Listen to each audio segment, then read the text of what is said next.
গত 2016 11 জুলাই এই পিস টিভির ডাউন লিগটা একটা নেম এক্সকিউজের কারণে তা বন্ধ করে দেয়। Bangla fascist government, Hasina government তা বন্ধ করে দেয়। এই পর্যন্ত বন্ধ অবস্থা আছে।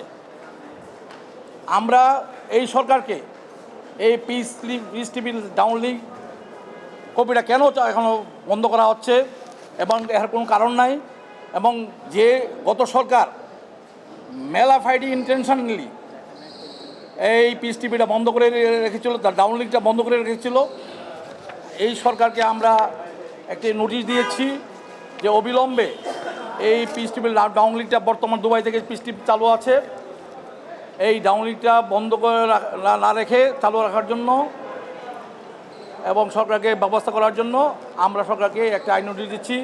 যদি 7 দিনের মধ্যে সরকার এই নোটিশটা যদি আবার বাস্তবায়ন না করে, আমাদের এই নোটিশের কার্যকারিতা, আমাদের বক্তব্য না শুনে ব্যবস্থা না করে, তাহলে আমরা হাইকোর্টে শরণাপন্ন হয়ে মামলা করতে বাধ্য হব।